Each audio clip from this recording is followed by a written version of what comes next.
About a year ago, my husband went on a guy's trip with a group of his best friends from college. While he was gone, my girlfriends and I decided to go on an adventure of our own. We packed up and headed for a vineyard for a girls' weekend of wine tasting, touring, good food, and relaxation. Little did we know, the vineyard was said to be haunted. We did little to no research on the place. We just saw an ad for a weekend wine tasting weekend and said, "Sign us up." Heading out the door Friday morning, we arrived at the vineyard a little earlier than the earliest check-in time for our rooms, and the tour wasn't for another 2 hours. So we wandered around, found the restaurant, and grabbed some salads and iced teas, figuring it was best to have food in our stomachs for the wine tasting too. The tour and taste testing started at 2 p.m., and we got into our rooms at 1 to get freshened up. It started the way any tour for any similar place does, with a brief history of the vineyard and what types of grapes they grew. They also mentioned briefly something about an alleged haunting, but none of us really paid attention, and it was like a sentence of information, so it didn't seem important at the time.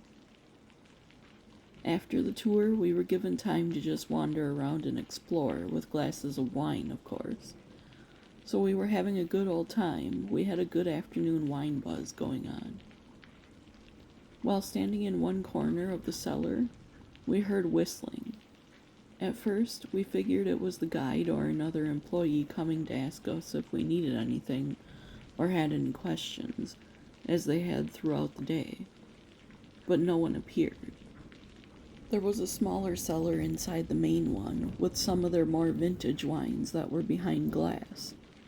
I wandered off into that one because I was huge into history and into scrapbooking, so I wanted some photos of their first batches of wine from back in 1978 when they opened.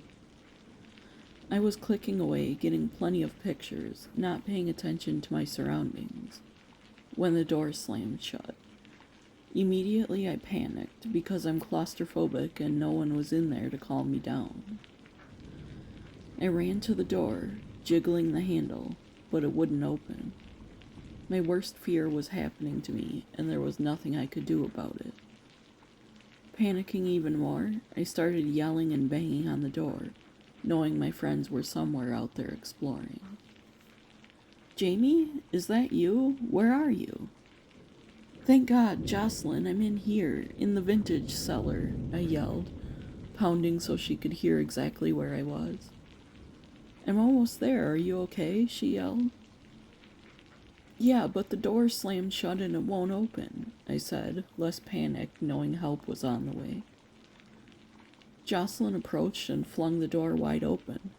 "Well, it opened for me," she said, hugging me while I shook. "Jamie, calm down. It's okay. I'm sure a breeze just made it slam shut, but you're okay now. I'm here," she said, reassuring me the best she could. We headed back to the room to get ready for dinner, which was held in the same building we just came from, but in the banquet hall, which we didn't see as part of the tour. I was washing my face in the bathroom sink when the door slammed shut. "Oh no, not again," I said, panicking because I had my own room. No one was in there with me to yell to this time. I realized also that my phone was on the charger, out on the bedside table. I tried the door 3 or 4 times before stopping to catch my breath. I heard something out on the other side of the door. It was really faint, but already, being anxious, I convinced myself someone who meant harm was on the other side of that door, somehow getting in and closing me in the bathroom.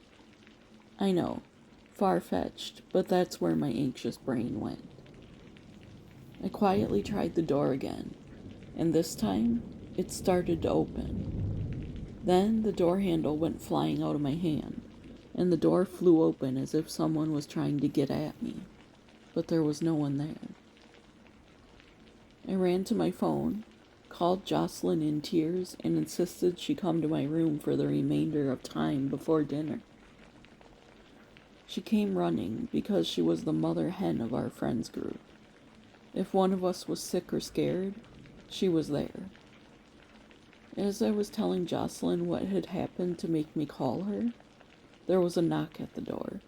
She could tell I was still too shaken up to deal with whoever might be on the other side, so she went to grab it for me. "What the?" Jocelyn exclaimed. "Who is it?" I said. It's no one. There's no one in the hallway either," she said. "What's happening?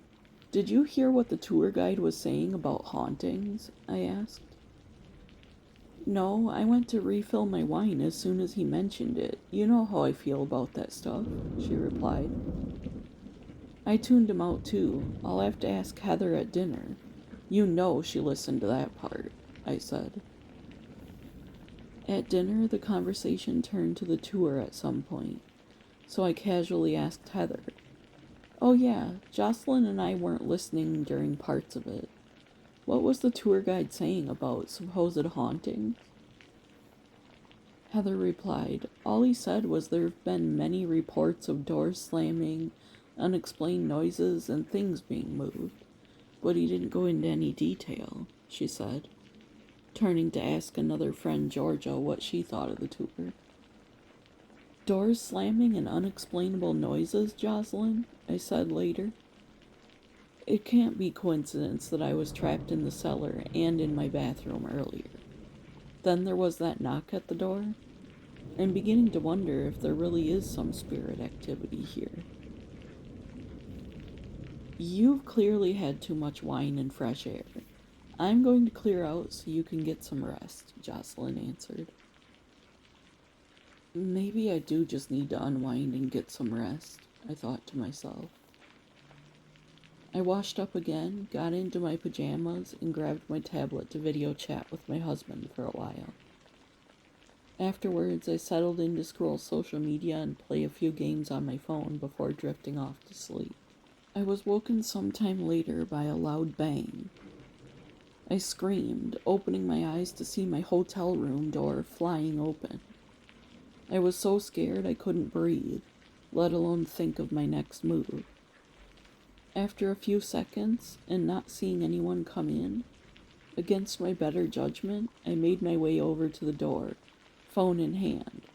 All I had to do was hit send to call 911. But I cautiously peered out the door, and no one was there. Again, I called Jocelyn, who thankfully wasn't asleep yet.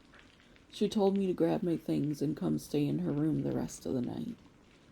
As we were chatting about all the weird events, Jocelyn was searching the reviews about the place. There were tons of them that mentioned doors slamming and being trapped in rooms. It's something that was definitely downplayed on their website and in the tour, and it was definitely a night I will never forget. I've always wanted to go to a vineyard. I'm from Wisconsin. We don't have a lot of them, but there are a few I've heard of. Thank you for sharing your story. I'm sorry you got trapped in a room twice. That must have been terrifying.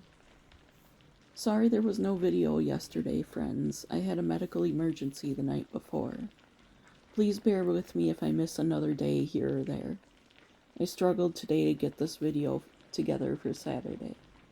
I'll be good as new in no time. Please like the video and subscribe if you haven't.